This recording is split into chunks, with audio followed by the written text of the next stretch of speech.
Welcome to the Whitetail Advantage Podcast with your host, Brett Bovin. Thank you for tuning in and enjoy the show.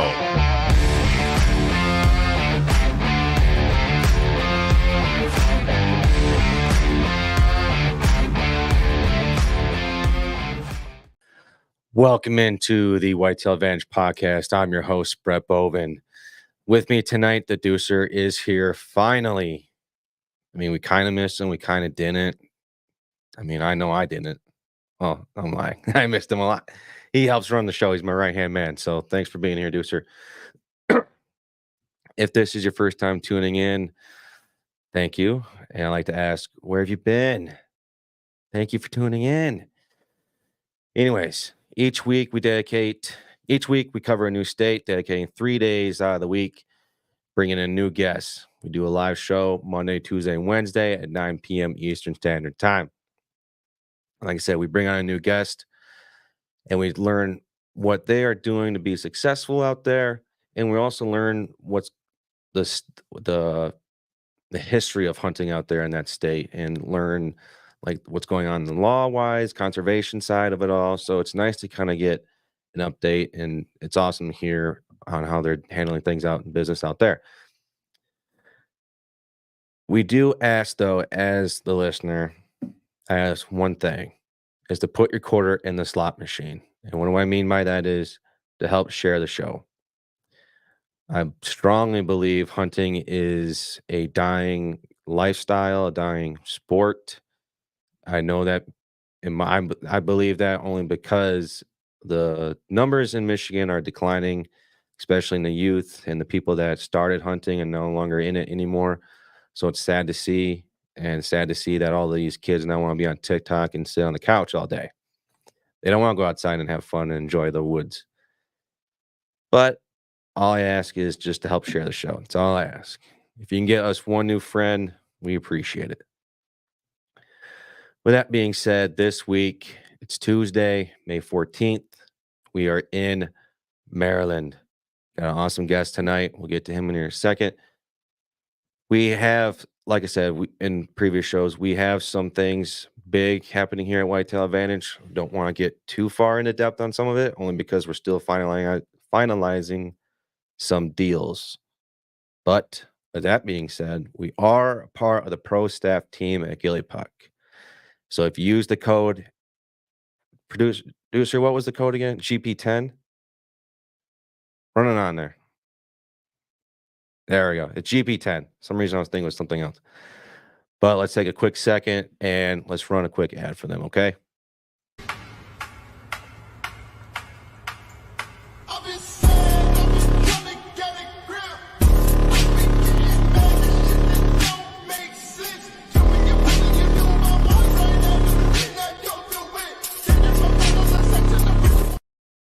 I'm going to be putting Gilly Pucks on all 10 of my stands this year. But go ahead and check them out. Their website, use the code GP10, GP10, you get a 10% discount. Now, enough with my boring intro spiel. Let's get into tonight's show. We are in Maryland. It's the second day. We have an awesome guest, Edgar, and it's episode 67. So let's give him a round of applause. What's going on, Brett? Hey, Edgar. Thanks for having me on. Oh, thanks for coming on the show. I appreciate it, man. Absolutely. Love what you guys are doing. Thank you.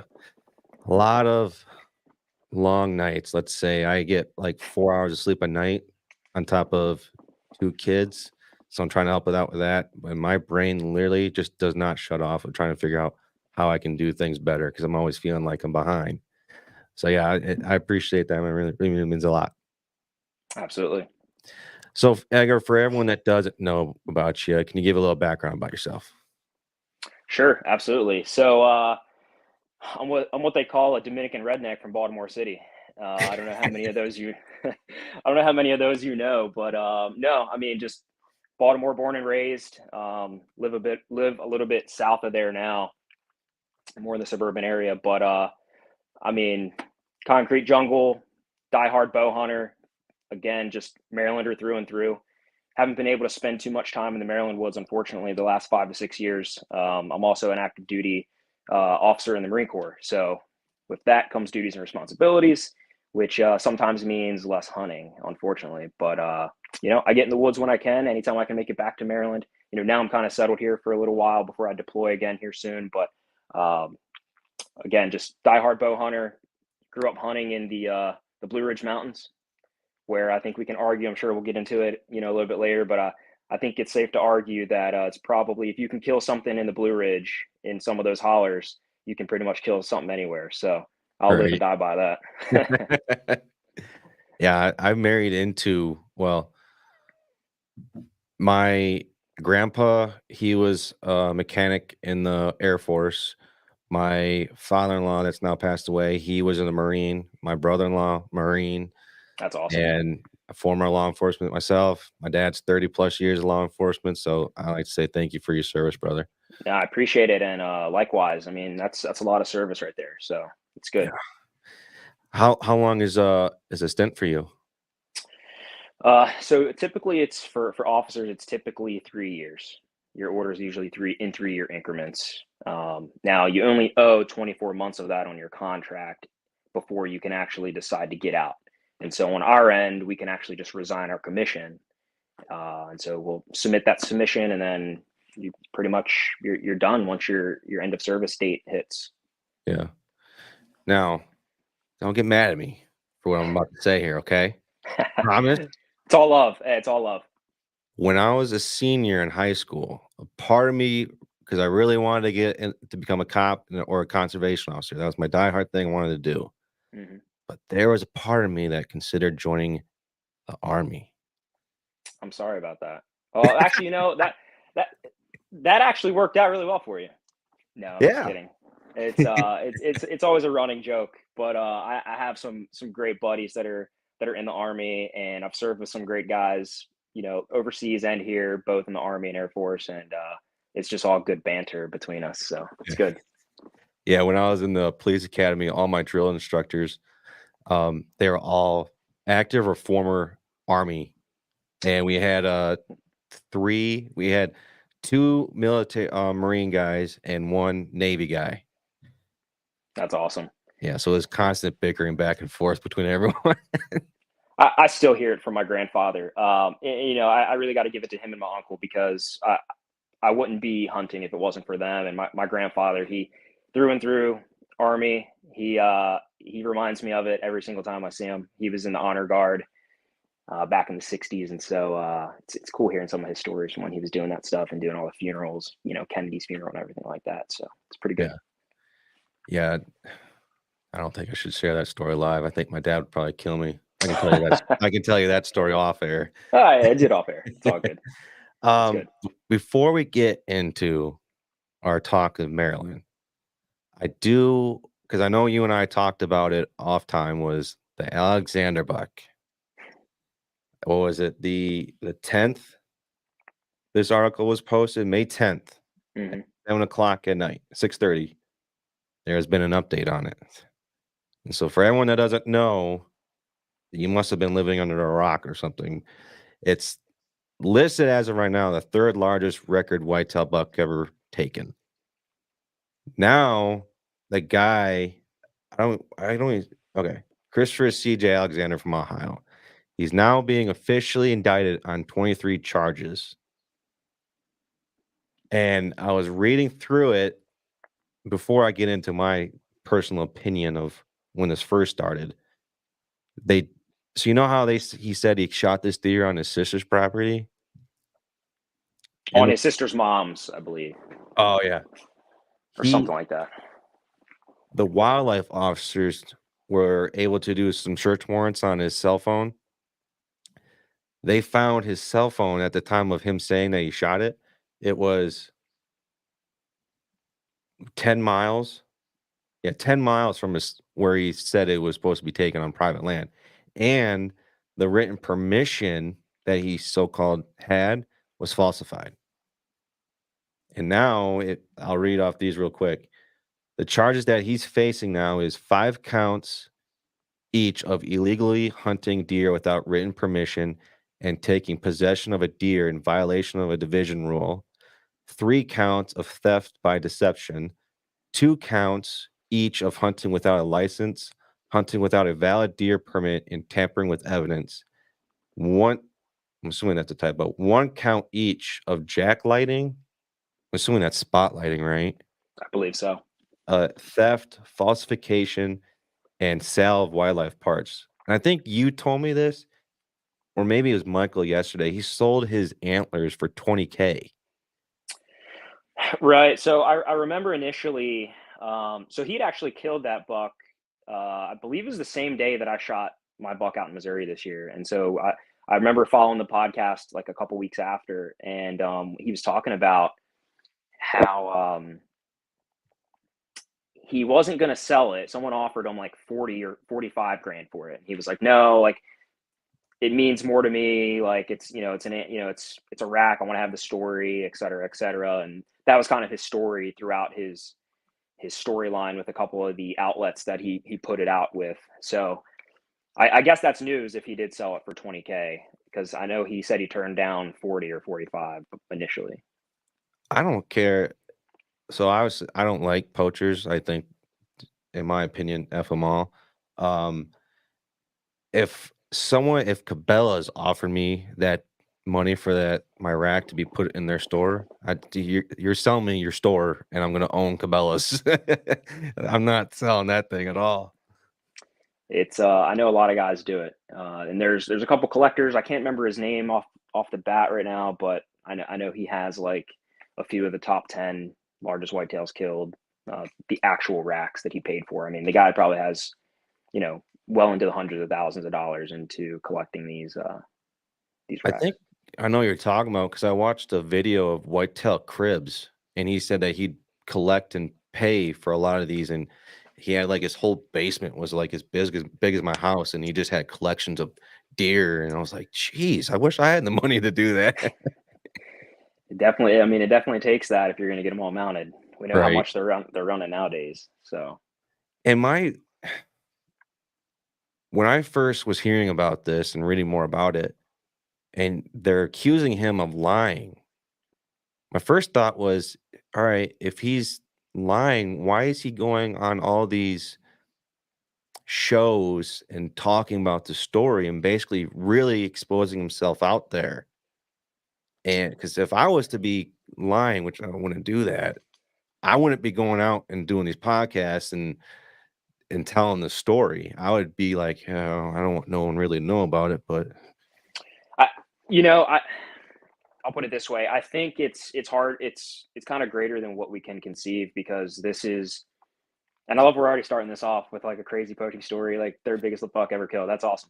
But I think it's the fact that like a deer like that, I think we spoke about it before. We may never see a typical buck killed that big ever again by a human, right?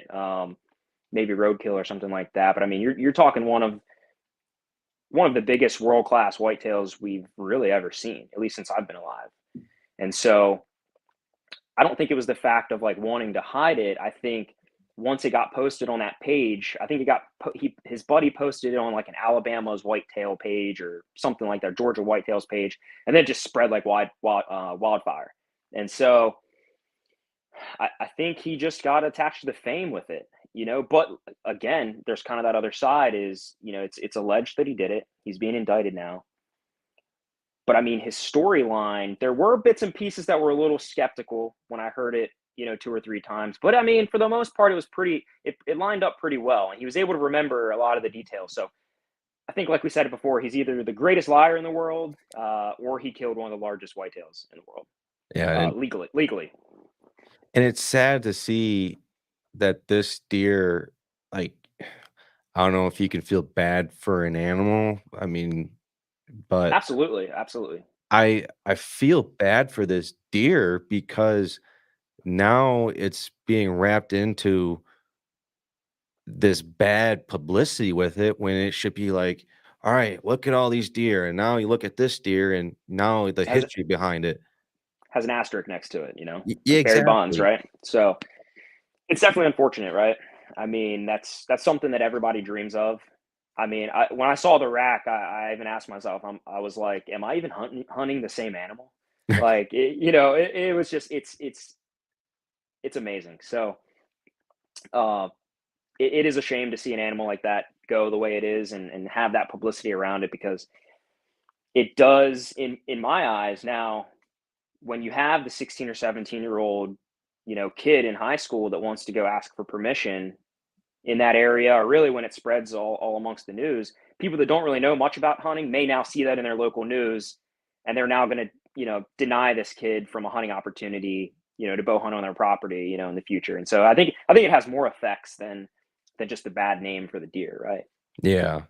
And it looks like there's additional charges were filed as well against a Corey Honart, a Zachary Honart, and CJ's sister, Christina Alexander.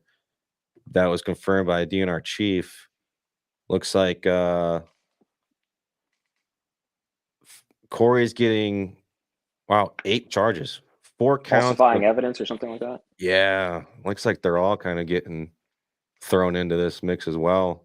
I mean, I was reading this and it sounded like his brothers were helping him bring it over to his sister's property and staging it for the photo. That's dedication, though. I mean, you better have an elaborate plan, but I mean, did they say I'm assuming he saw it in a field and shot it at night with a crossbow? That's what I think would happen. Yeah, he saw it out there in the field as he was like driving by, and then he just kind of like, you know what, we're gonna go take this deer. I mean, but let's think about it too, right? I mean, we spoke about this, like, how hard is it to kill a deer over 150 inches anyways, right? Especially your average hunter, right? Your weekend guy that's, taking his son out on the rifle weekend, or the guy, the blue collar guy that can only hunt 3 weekends out of the entire season, like, they may never see a 150-inch deer on the hoof in their life. I mean, I know buddies of mine that have been bow hunting for 10, 15 years and have never seen a 150-plus-inch deer on the hoof. What are the odds that, I mean, think about this rack of this buck and the caliber that this deer was, and think about his life. He had to dodge a lot of things: famine, the weather, I mean, neighbors, poachers, for what, 7, 8 years potentially? Cars. I mean, it was a fairly rural area, but still, looking at the map, there was still, a decent amount of traffic. So I don't know, how perfect of a situation did he have to be in to be able to get close enough to this thing to shoot it with a crossbow at night? I mean, you're talking a lot of factors, even if he did poach it that way. I mean, it's kind of fascinating, but just a shame at the same time, if that is the way it went down, Yeah, and I'm anxious to see more of unfolding the truth about the story of what actually happened with it. And obviously it's an ongoing thing, and it looks like they finally decided they got enough evidence to, obviously, because they indicted him on 23 charges. And I mean, how much do you think that this is jealousy as well, right? Just to play devil's advocate a little bit. I mean, you see it all the time in the news. You see it all the time with these poaching stories where, hey, that was my deer. Hey, that was my deer. I mean, you see it on your own buddies' farms, or any private, it's always like deer just for some reason make grown men and women just lose their minds for some reason. Yeah. Like lose friendships, lose relationships with your family. I mean, it's unbelievable. What do you think this phenomenon is? It's the healthiest crack in the world. I mean, to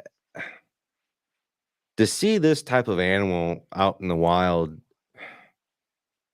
I don't know. And like you said earlier, the odds of this ever happening again, or at least signs of that caliber of a deer, 1 in 30 million. Like, I mean, you're talking outrageous statistics, right? I mean, like I said, I just feel bad that it's happening with this deer, because it's just a gorgeous deer. Absolutely. And this story reminded me of, because recently here in the state of Michigan, a hunter and a guide out in south central Michigan here shot a coyote. Well, they thought they were shooting a coyote, but they ended up shooting a wolf.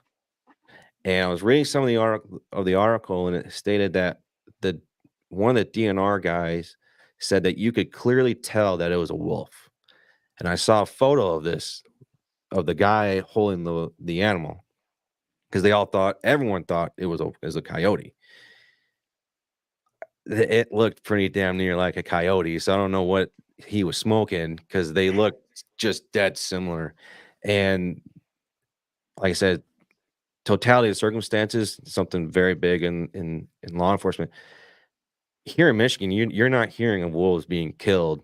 And I think the last wolf that was recorded taken here in the lower peninsula was like in 2004 up in like Traverse City ballpark area. So Right. it doesn't happen. So for them to think it's like wolf, I'd be like, you're crazy. There's no way. Right. And this wolf, I mean, this obviously wolf, it was just freaking huge. I would have just thought it was a coyote on steroids. Right. And it's just, yeah, just So weird. they threw the book at him. It looks like it, yes. I haven't seen the actual charges that they're trying to get against him or something, but yeah, it looks like it's not a good situation for him or the guides. Yeah, that's a shame. I think there's some states too. I mean, even if you shoot a grizzly, I mean, was that you that I was talking to this about? Where I mean, Yeah. it's better just to just leave them if it attacks you. I mean, Pick up your rounds and book it. federally regulated. Yeah, I mean, same thing with waterfowl. I mean, all around. I mean, they're going to throw the book at you if you don't follow the rules. And yeah, guys will try and play dumb. And that is a crazy situation with the wolf, though. I mean, it's tough. But you know, I mean, one of the weapon safety rules, right? Know your target and what lies beyond it. I mean, Right. maybe it's one of those spots where, yeah, he in his mind he was like, no way, like that's for sure a coyote. Like it's a coyote or a dog. I don't know. Yeah, But and like I said, I was looking more at the photo, and I really compared it to a giant coyote, and I was like, for your heartbeat is like, oh man, that's a giant one. I want it, and they got all these things going again on you. It's like your adrenaline rushing, and I don't know. I'm just right, curious to see, but we'll leave that where it's at. Let's talk about yeah, some Maryland hunting. absolutely. Let's do it. So, what's it like to hunt out there in Maryland? So I tell people all the time, Maryland is, in my opinion, and I'm completely biased, but like I said, I grew up hunting the Blue Ridge Mountains, right, where deer and bucks specifically over 110 inches are, you know, far between. I mean, you really don't see them often, and you actually have to hunt. You have to hunt hard, and so it's a lot of steep ridges, ravines, draws. I mean, sheer cliffs that you're just traversing to find these deer and find the sign. But I do think it did allow me to become a woodsman. So I will say that. For anyone that Now, doesn't know, where are these Blue Ridge Mountains? so the Blue Ridge are specifically in Virginia, right on the West Virginia line, right? So you have west of the Blue Ridge and east of the Blue Ridge. I mean, it's literally right on the West Virginia border where Virginia and West Virginia meet. And so it's beautiful country. If you look up Shenandoah Valley, it's some of the most beautiful country you'll ever see. But the hunting is hard, specifically for whitetails. I'll say you probably in some years it's easier to kill a black bear up there than it is to get a whitetail down, especially with a bow. Huh. And so comparing that kind of hunting to Maryland as a whole, I always tell people you're going to get everything. But I also think Maryland is a sleeper state, right? Some of the biggest bucks in the country are killed out of Maryland. People just don't hear about them. I mean, there's 170s, 180s, 190s, 200s killed every year here. You just don't hear about them unless you know the butcher or the friend of the friend, or you see it in the local paper, etc. But you're going to get the best of really all the worlds, right? If you go to the eastern shore of Maryland, so if you look at Maryland, you have the Chesapeake Bay that shoots up into the state. Now, the side that connects to Delaware is considered the eastern shore. You drive over to the eastern shore and you'll ask yourself, am I in Iowa, Kansas, Missouri, or Maryland? Because that's just what it looks like over there. Once you go a little bit north into Frederick County, Harford County, again, a lot of cornfields, a lot of bean fields, just farm country with hardwoods and draws. Looks no different than, you know, eastern Iowa, southern Illinois. But then you have the aspect of the suburban hunting, which is, it's growing in popularity now that you see some of the guys are doing it down in Atlanta. And, this is some of the hunting I've been doing since, 2007, 2008, where, you may be hunting 50 to 100 yards from a backyard where, your neighbor's kids are playing and the dog's out in the yard, but you're also hunting a 1 acre piece that has 150 to 200 inch deer roaming around it. And so I'll say the biggest challenge right now with Maryland, specifically getting into some of these areas, is just the knowledge of the landowners. I think it is so difficult, and I think it actually speaks to the numbers this year, because we had an 18% decrease in deer harvest this year over the state. Wow. And so, you hear it everywhere, right? Pennsylvania, they talk about it a little bit. I mean, you hear it about, a little bit in the Midwest, but I mean, 18% is a lot. Yeah. Just in the early season alone, last year, there was almost 21,000 deer harvested across the state, including Sika deer. This year, around the same time, right after the early muzzleloader season in October, there was only 16,000 killed. And so, you can chalk that up to hunter effort, which I probably want to get into that, because I think that's the biggest factor, is hunter effort. But I think that also ties into land availability, which, again, we hear about it all the time across the states. Getting land now is very, very difficult. And then being able to go out, find the time, the 1 or 2 days that you do have, like, these guys aren't going to pay for leases. And then all the leases are bought up by guys because people are building houses, and more houses are starting to get subsidized, and more and more people are moving into these suburban areas for cheaper. I mean, there's just in my area alone, specifically, I bow hunt my area a lot. Within like a 10 to 15 minute drive, or 10 to 15 mile radius, I mean, you just see new apartment complexes popping up in hundreds and hundreds of acres of woods just being cut down. And these deer are just pushing more and more and more into the houses in the neighborhoods are just being overran. But then it comes into the generation of, I don't want to say people, but just this generation of home buyers and people that have the 1 or 2 acres, actually understanding deer hunting and understanding what, a healthy herd is, and, how to avoid having deer running into cars, right? I mean, in my neighborhood, you see, there's so many we can shoot unlimited does in my county, if that tells you anything. Wow. Just because it is just, they're everywhere. And so I think it comes down to an education piece. And I think that's the onus is on us as the hunters specifically, especially in areas like this, where we are hunting a lot of suburban areas, a lot of developments. You're hunting in between mansions, but it's where the big bucks are. I hate to compare it to the Seek One guys down there in Atlanta, but exactly what you see, what they're doing, is the same thing that we have here in Maryland. It comes down to getting that permission at the end of the day. But yeah. I probably knocked on 50.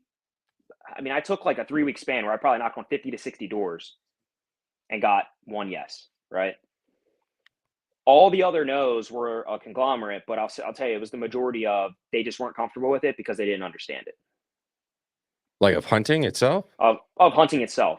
And it was just so misconstrued.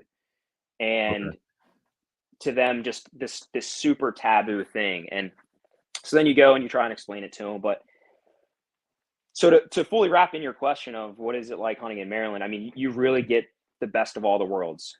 You have your public land, but what you'll notice is, especially during the gun season, just like anywhere else, it gets flooded.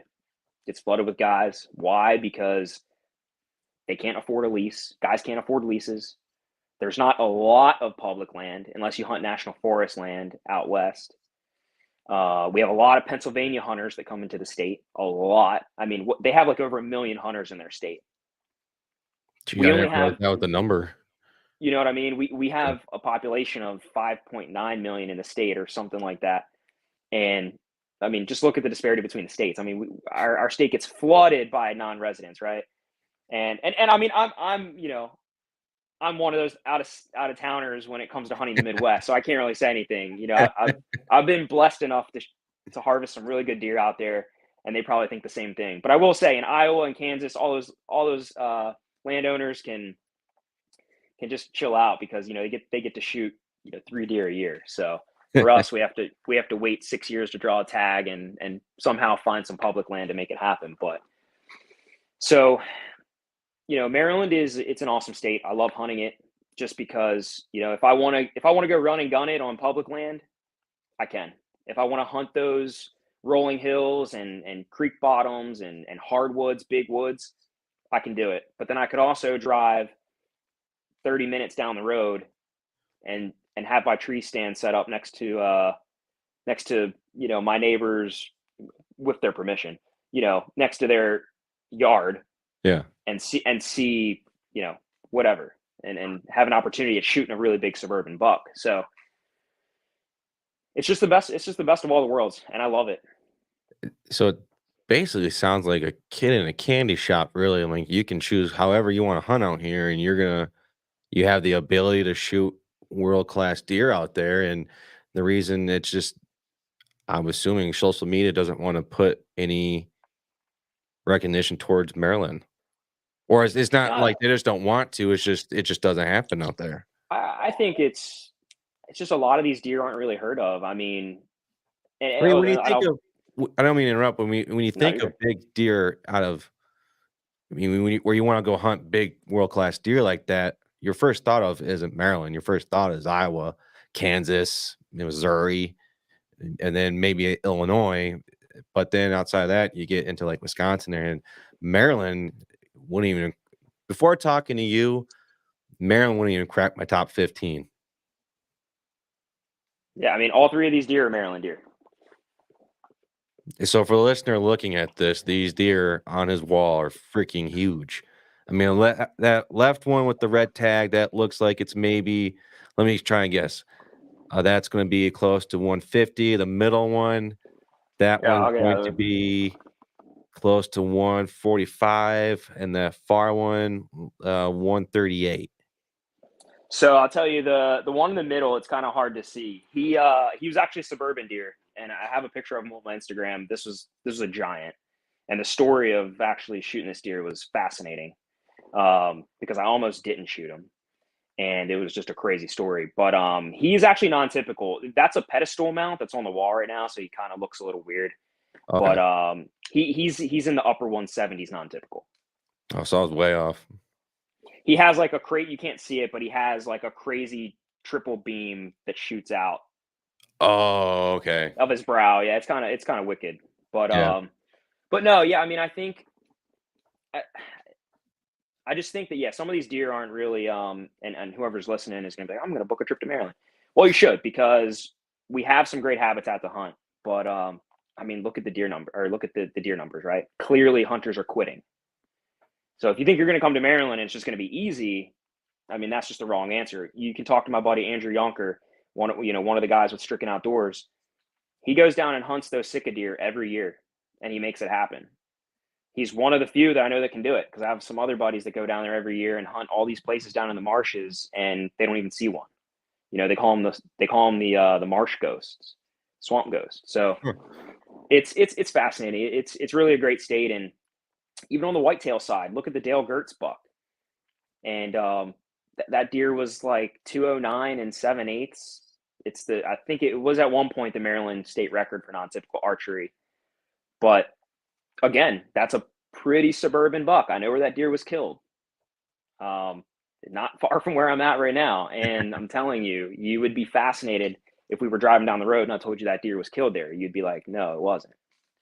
Huh. So it's fascinating. It's a great state.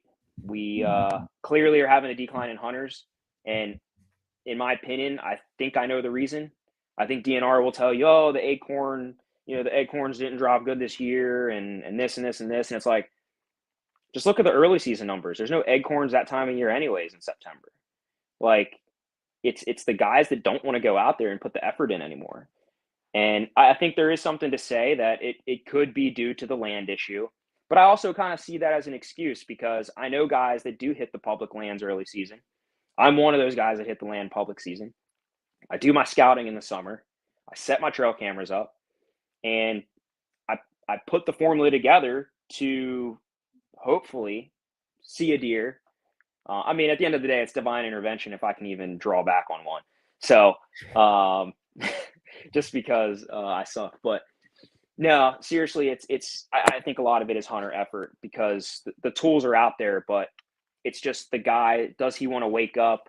Does he want to take that Friday off work, or can he take that Friday off work? But does he want to put that effort in to give himself the best opportunity, or herself the best opportunity, to shoot one of these deer during the archery season? Now, we are also a state that you can use crossbows, right? So that's another factor.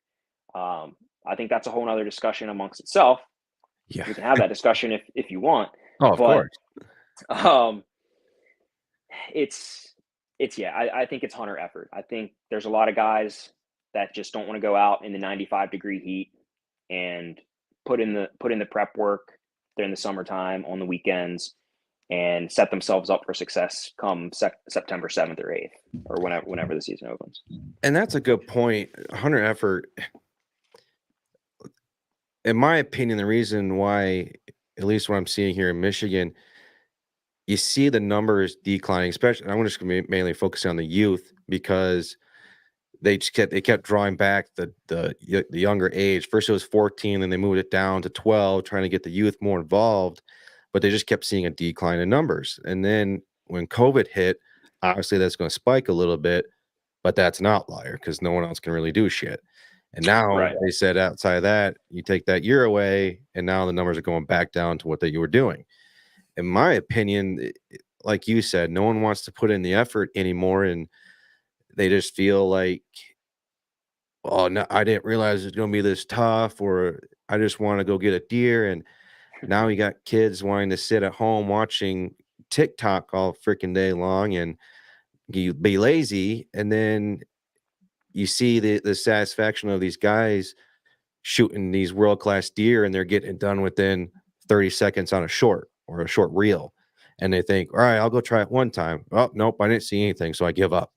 It's just their mentality is it's quit right away, and they don't want to put in the grind. In my opinion, I've said this before, there's 3 years of my hunting life that I didn't even see one freaking deer at all. I didn't even see a doe, a yearling, nothing. And I just thought, man, I suck at hunting. I'm going to give it up. But I was like, you know what? No. I tried figuring out what I was doing wrong. I used that as a motivation to learn my land more, learn how things are moving around the property. And I read a lot more books. And ever since doing that, I've got a lot more knowledge, and I've had a lot more success in doing it. So I used that as a motivator, not as a downfall. I think people just need to kind of, I guess, suck it up. And if you really want a deer to put in your freezer, then go put in the work. But then you got the people that just want to go out there on the weekend. That's all they care about is to get a deer, go right ahead. But a lot of the people just don't want to do it anymore. No, they really don't. I mean, I think you can look at the social media age as definitely a double-edged sword, right? Because it's definitely keeping the youth and the younger generation, or just younger guys that want to get into bow hunting, just on their phones more, right? Like we know, I mean, if you look at that Netflix documentary, The Social Dilemma, right? I mean, that's a perfect example of what these companies are trying to do to like humanity, right? On a deeper scale. But I think it's also good as well, right? I mean, you look at guys like Bill Winke, right? I mean, guys that are putting this content out there. Levi Morgan, I know he's more on like, he shows just like a lot of his hunts. He's more of a competitive archer, but I mean, dude's a killer too.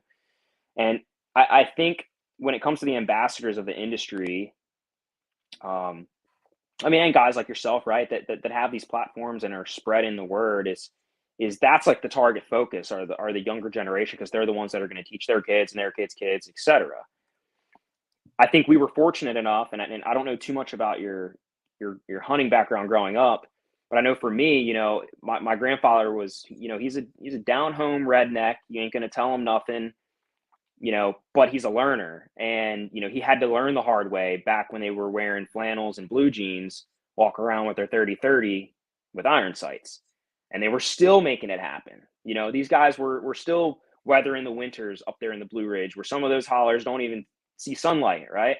And so I was very fortunate to learn in that environment where you were kind of forced, right? Now you're given all the tools on Instagram and TikTok and YouTube. I mean, you can almost chat GPT Actually, you can this is a great point. You can chat GPT, and I'm going to shout out my buddy Andrew Connors here. He's another guy with Stricken. It's 4 of us, and Connors is like he's just a technology freak, right? Anything that's new and innovative, like he's in it. Like he's in it deep. And I mean, this guy was like, hey, watch this. He hits up the group chat. He's like, I'm going to ask how to shoot a whitetail deer, right? So he asked ChatGPT, how do I kill a whitetail buck? It spits out this like 4-page, I'm probably exaggerating a little bit, but it spits out like 10 paragraphs, step by step, how to get set up, how to look for a deer trail, how to play the wind, how to set up your tree stand, how the best days to go, when the deer are supposed to show up. Like, I mean, just a crazy, and I'm paraphrasing completely, but it was just amazing the technology we have nowadays that's pulling from all the sources to almost give you the answers. But again, it goes back to what you said, the hunter effort for them to actually take the time to learn their craft and become a woodsman.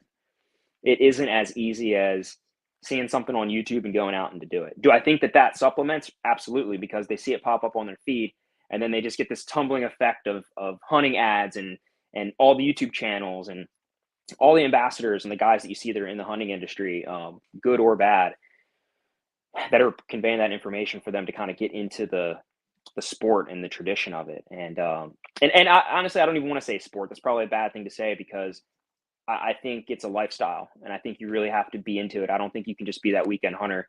If you want to be successful, if you care about the environment, you care about the habitat and the wildlife and just the deer itself, the whitetail deer, then you're just going to be much better off learning it that way and actually having a genuine care for it, rather than just thinking, oh, I'm just going to be a weekend hunter. I saw it on YouTube. Like, oh, I shot one deer, So I don't know. That's kind of my thoughts on it. When it comes to hunting, and people might think, how dare you think that way? But I grew up in a competitive world, and my opinion when it comes to hunting is I just have to be the best. And it's nothing against anyone else. I don't go out saying, oh, I'm better hunter than you. I'm a better hunter than you. That's Sure. not it at all. My dad taught me to be very humble in that way. It's an inner thing of I need to be the best. And however way I can figure out doing that, and I just make it a competition against myself. And there's a lot of times where my dad, he took me hunting, and it was just a failure after failure. And he just said, don't quit. That's bow hunting. And I remember shooting my first deer. I shot below it. I missed it at a doe. And next thing I know, I'm bawling my eyes out. I was 12-year-old up in my stand. And he said, well, welcome to deer hunting. And ever since that moment, when he brought that arrow up my tree stand with me and told me that, it was just like a switch on. And it's like, I'm addicted now. And Absolutely. it's like I said, it's a competition in myself, really. It's nothing against anyone else. It's just if you put me against anyone else, and I still do, and I get made fun of it a lot of time with my golf buddies. They're like, man, you make anything into a competition, but I make it fun. I'm not just going out there, like being a dick or anything about it. But if you took me and one of my buddies, like, all right, we're gonna make a competition out of this, and they're like, all right, whoever gets the biggest deer or the most deer, all right, I'm gonna beat you. I lose, all right, you won. But I went on a long spiel. I probably went off the wheel there. But yeah, that's. No, I mean, it's good. I'm absolutely the same way. I've always been so competitive growing up, across all of my hobbies. I mean, I ran track and field for the University of Nebraska Cornhuskers, go Big Red. And oh my gosh, a reason that I committed to Nebraska was because there were guys on that team at the time that were faster than me. Mm-hmm. Shout out to Billy Maxwell, the guy that recruited me, rest in peace. He just passed away a couple months ago, but that was the greatest single decision I made in my life. And it actually, hunting related, it opened my eyes to a different state that I probably would have never went to. But I mean, to that competition piece, I would have never went there if it wasn't for that. I mean, and we have the friendly competition amongst our buddies all the time, whether it's at deer camp or, who's going to kill the biggest deer this year in this state, in this state, in this state, whatever. But it's all good friendly competition. And I think the real competition, and I kind of get this from you as well, is like, it's between you and that buck that you're after. Yep. I mean, it's such a leveling war, and people think it's crazy. I mean, you could show that probably this podcast to the random neighbor that has never heard of bow hunting before, and they're going to be like, "These guys are talking about what? A white-tailed deer? Like, yeah, I see them on the side of the road. I try not to hit them. Like, they're eating my flowers, right? And why is he asking me for permission? Whatever." But I mean, it really is a chess game, and I think you set your eyes on that one buck, and it just becomes an obsession, and a lot of people just don't understand it, and that's okay. But I think it's on us to kind of spread that, and use that friendly competition to be like, teachers and educators of bow hunting and just whitetail hunting in general. I keep saying bow hunting because I'm just literally obsessed with it, but it is definitely a love and war. It's just a chess game. It's a crazy chess game that you play, and not many people will understand what it feels like. And in that moment when you actually connect, it's just fascinating. It's something, like you said, it's the craziest crack you'll ever take. I mean, it's something just goes through your body, and then a lot of people don't understand, and so I definitely love it. And I think a lot of people in the podcast world, they are not dogging them or anything, but they want to be PC, and they make it sound like having that competition against other hunters. How dare you think that way? And in reality, it's not like we need a competition. It's not that at all. It's like you said, it's a friendly competition. And to that point, I'd say, like when you're talking about it's when it comes down to the buck, yeah, I mean, yeah, it's like I get more pissed at the deer and myself. It's like, man, I feel like I'm doing everything right, and he just keeps beating me every freaking time. I don't know what I'm doing wrong. I mean, this one deer, quick little story.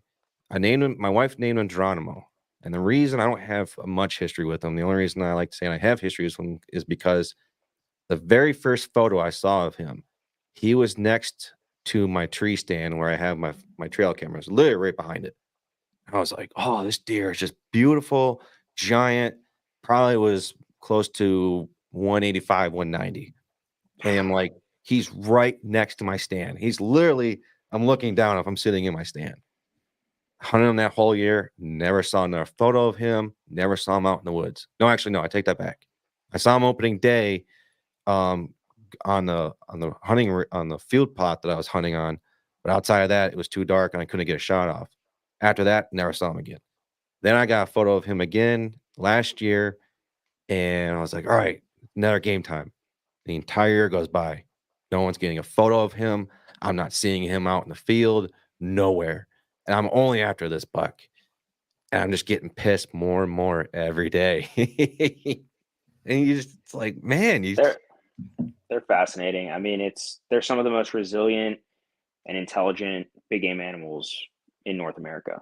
I mean, absolutely. I mean, between their smell and just their senses of just knowing that something's off, it's so fascinating, and it's just a leveling war. That's all it is. It's just a chess game sometimes. You mentioned senses, and I'd like to make this point of, I have been trying to dabble in this now of trying to get my scent out in the woods more. And I see probably people are like, well, no, you don't want to go out in the woods that much. How dare you? You don't want to get your scent out there. I've been living in a neighborhood now for 5 years now, and you see all these deer around people so they don't get scared. My thought of it is, well, if my scent is out there in the woods, I'm not going to go out there every day and trample through the woods. I'm not saying that, but I have a main big trail in the center of the property. My thoughts is, you know what? I'm just going to walk it once in a while, get my scent out there, and maybe hang an old hunting t-shirt up in my tree stand and just let that sit there. That way, the deer, this is my logic to it, is the deer aren't getting too spooked when I'm out there. They're less, there's less chance for them to be worried when it's like, all right, it's a natural smell. I'm used to it. All right, I don't have to really worry about anything until I shoot them with my arrow. But that's one thing that I've thought about trying to do, and this is my first year going to be trying to do it because I kind of been timid to do it the last 2 years. You're not going to know how this one goes. Yeah, I just, because I just been thinking about it. And I was like, you can train deer like cattle if you just get them used to a scent and a way, and just they might be less frigid. I might be completely wrong, but in my opinion, a white-tailed deer, if you look at their senses, the number one thing is their eyesight. They can pick up anything freaking far away. Their scent would be their number two, in my opinion, and their ears are the third strong suit, whatever. Because a deer can only hear as far as you and I can hear, but their eyesight, they can see perfectly, and a deer can only smell about, I don't know the scent measurements, whatever they were, but it was just barely better than a German Shepherd. And I remember reading this study out of Wisconsin. They took a canine dog, and they took this guy. They let him walk out there with no scent control or anything. They found him within 10 seconds, whatever. Then they made him scent a shower, scent his clothes, do everything that you would think of, okay? The dog found him within 7 seconds. It's not really that big of a difference when it comes to scent control and using all that products. I'm not saying don't use it. I mean, but like I said, when a deer, only their scent receptors are only just barely stronger than a German Shepherd, makes you think. And that's why I've been trying to think of when I'm thinking about doing it this year. Yeah, I've always, I would probably differ just a little bit. And so I would honestly say, like, I understand a little bit of like their cone cells and how their colors and vision works. And can't remember the term for it, but essentially a whitetail deer they can see a reaction like 3 times quicker than our eyes can, like a movement. Hmm. But I gotta say, I mean, just from my experiences in the whitetail woods, the last 20 plus years, I think their nose is it's top tier in my opinion. I've had too many situations where I have visually seen a buck wind me. Regardless of product, I think at the end of the day, you need to be hunting the wind and understanding your thermals anyways. You could be wearing whatever, a garlic suit, but as long as you're playing the wind correctly based off of that day, which I think this brings up another aspect of like the weekend hunter killing a larger buck. It's because these big mature bucks, they may not be able to hunt the right wind that day. That's kind of a side topic, but I've just seen it so much where, I mean, I've had deer wind me all the way out to 100 yards, like clear cut. I have footage of it. I have, a lot of footage of bucks doing this. Specifically, I had this buck out in Nebraska that I rattled in. I'm hunting public land right up along some private, and he came in, and I just knew it. My wind from the direction he came was not the direction I was expecting him. I mean, it was almost the second. I mean, mind you, like, we're running ozonics, like at the time we have like scent totes and like wafers and like everything that you can think of to keep that carbon footprint and your scent down. I was utilizing, and I think there's some aspect to the scent thing. I think again, that's between, scent products, crossbows, and trail cameras. I think we could probably talk for 6 hours just about each of those. Or sorry, not trail cameras, cell cameras. Yeah, you're correct. But I don't know.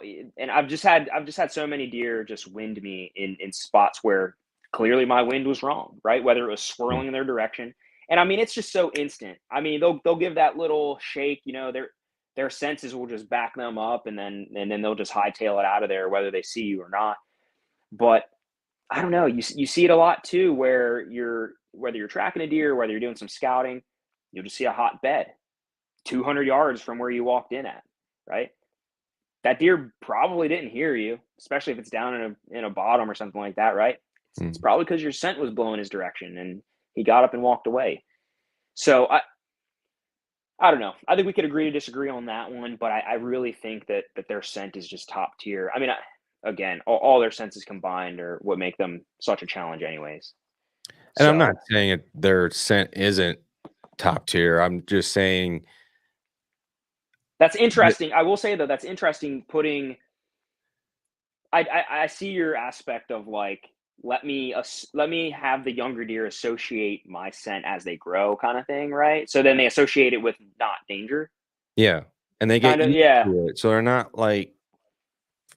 as frigid anymore. So that way, if you do get a bad wind, they are like, all right, it's that same smell. I'm used to it. Whatever. It's it's something that you don't really hear of. It's something I've been talking with my dad about, and Mhm. it's something I just kind of been wanting to test the waters with. And I'm not saying it's going to be the next big thing of what to do, Yep. or I'm not saying it's the right thing to start trying, but it's like, you know what? I want to try something different. And this Right. is what I'm thinking. I can probably see if I can make it work.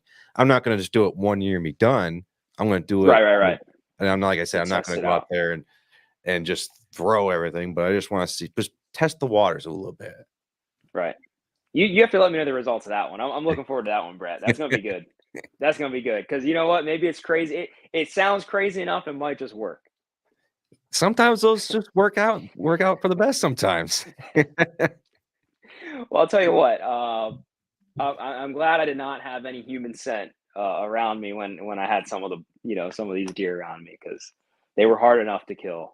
So Oh, I bet. I mean, those ones are just beautiful. I mean, that one on your right shoulder, I'm assuming. Yeah, that one looks like one of the deer that I call Toretto. And I found out the neighbor across the street from us shot it and he sawed off the antlers and just threw them in his garage. I mean, it's yeah, your own that deer, go right ahead, but right. Yeah, I mean that deer specifically, I shot him with my muzzleloader. And I mean, he didn't score great. He has some really cool palmation on his antlers. I think this is in like 2010. I was definitely younger, or no, 2000, maybe 2011. But yeah, he has some cool palmation, but his tines or his G2s and G3s are like, I don't know, like 12 or 13 inches or something like that. But his inside spread is just so basket racked. So yeah. Well, Edgar, I there was a question there I wanted to ask, and then I looked at something, I lost track of it now. little Squirrel. ADHD A squirrel little bit. Anyways, happens. getting close to wrapping up for the show, was there a story or a topic that you didn't get to share or that we didn't get to cover tonight that you wanted to? I think you need to just surround, and this is just kind of to just the viewers and just kind of how I feel. You really, if you really want to be successful in the whitetail woods, you need to put in the work. You need to research, but you also need to surround yourself by people that are just as passionate. I have three of the coolest best friends in the world that have just as burning of a passion of it as I am, and so I think we need to just continue to surround ourselves with people like that. Um, These are guys that I will share stories with at deer camp for the rest of my life. And so I think we need to, as a hunting generation, just understand that these are deer, but these are memories that you're making with your friends and family. And educating the younger, the youth and people that want to get into it is just super crucial. We owe it to the animal, right? Whatever you believe in, God, it's in my opinion, it's God given. These are creatures that He put here on this earth for us to enjoy. And so, you know, I just won't forget all the memories that I've had thus far with my friends and family in the whitetail woods. And I think we just need to continue that and teach the younger generation that that's what it's about, right? It's not about shooting one of these with that big of a rack, right? It's not about the size of the buck, right? You hear it all the time. You see it in the whitetail woods. I think the craziest thing in social media is you'll see these individuals. I'm not going to step on any toes, but they're all over Instagram, hiking up mountains and dragging these deer skulls and just doing this crazy stuff. And they're portraying this false thing of you have to shoot this 180-inch buck. Like, well, you got to do this, you got to do that. And it's like it's just not about that. And if that's one thing that I could just leave on the table there is that it is about the experiences. It's about being with your friends and family and just being in the great outdoors. And it's kind of like a cliche thing to say, but that's what it's about. If you focus on that and you really care about it, and whether you create content for it or not, if you just care about it enough, you're going to have a lot better time doing it. I think people just need to kind of get back in touch with the roots of hunting. And it, like you said, you hit it perfectly. It's about family, camaraderie, friends, and just enjoying being out in the outdoors. And it's not like you said, it's not out there trying to shoot those 200-inch deers. I mean, yes, we all would love to shoot those, but it's what gets your heartbeat going when you see that deer. Is that a deer that gets your like, I can't breathe, I want to shoot that deer? And it might not be a 100-inch deer. It might just be a spike that's like, oh man, I want that deer. And that's what hunting is about. If you're happy with that deer and you're proud of it, fuck what anyone else says. Absolutely. It's about you. Yeah, absolutely. I mean, I killed one of my largest archery bucks this year out in Missouri, and that episode is on the YouTube and Stricken Outdoors. Check it out because it is amazing, and it was a great trip, and that was a great deer. We killed some great deer out there. But the week after, I'll see a yearling, and I'm shaking like a leaf.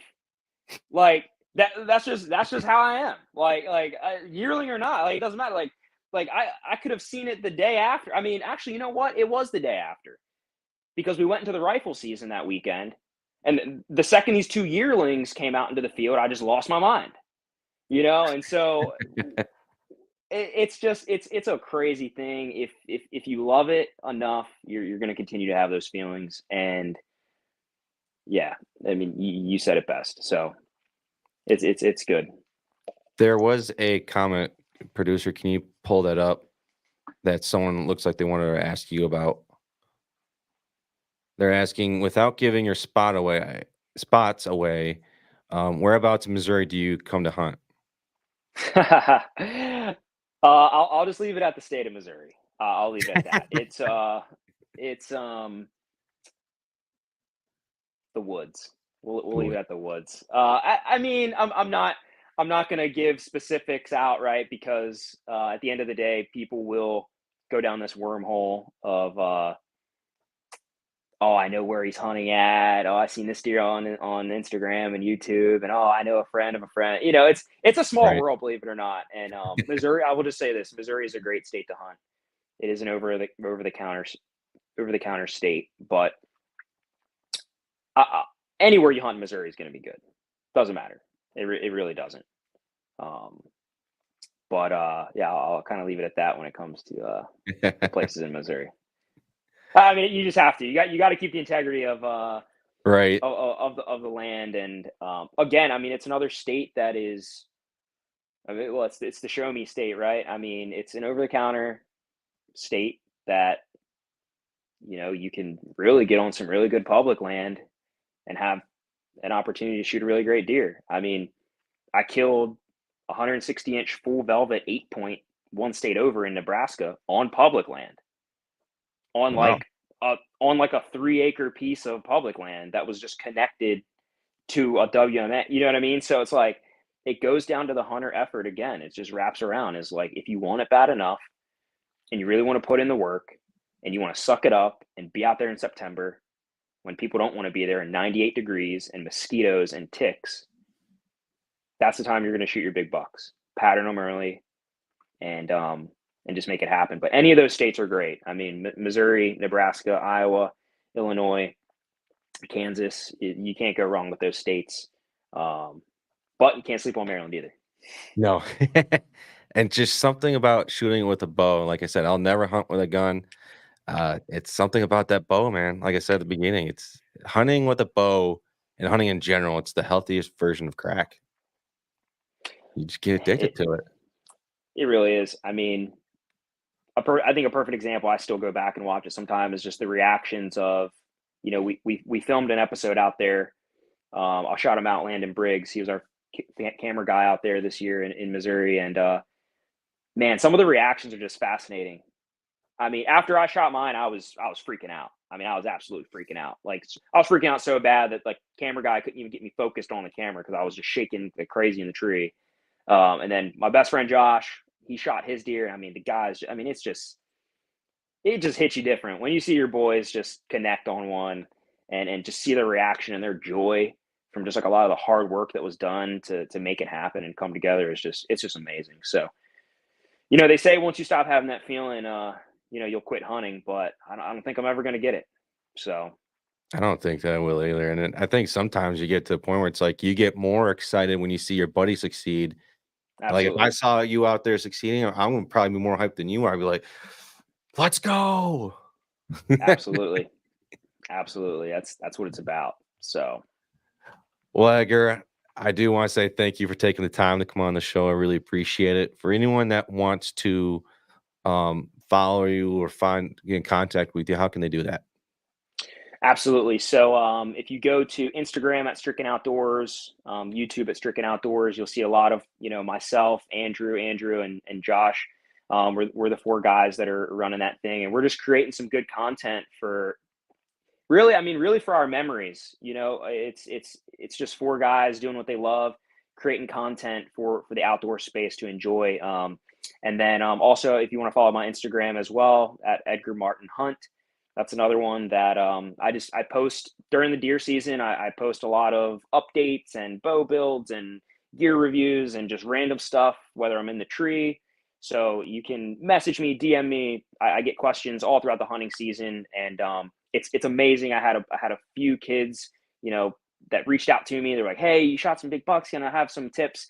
And then they send me some pictures, a month later of them with like their first deer or something like that, and it just makes me feel absolutely amazing. And so, yeah, my Instagram, I'm pretty much on that all throughout the hunting season, and that's where you're going to get most of the content between Instagram and YouTube. We'll make sure to put those in the bio on our podcast platforms once it gets released. Edgar, I say thank you again, and thank you for your service. I greatly appreciate it all. And again, thank you for taking the time to come on the show, man. I really appreciate it. Likewise, Brett. Looking forward to talking again soon. Oh, of course, man. We'll have you on for sure. And like I said, Absolutely. I'm coming out to Maryland, and you're gonna show me some shit. Absolutely.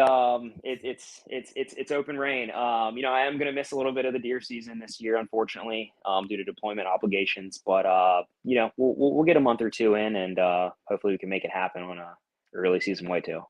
Oh, that'd be amazing.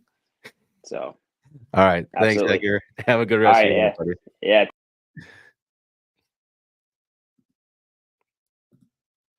Oh man, what a great guy. Man, I after talking with him and talking with Michael yesterday, man, I really want to get out to Maryland. That seems like a great state. I really want to get out to Maryland now. But with that being said, wrapping up for the show tonight.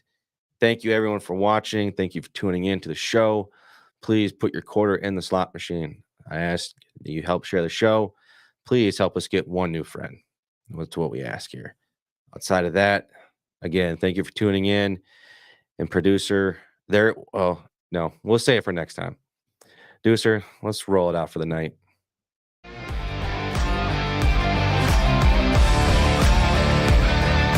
Thank you for tuning in to another episode of the Whitetail Advantage Podcast.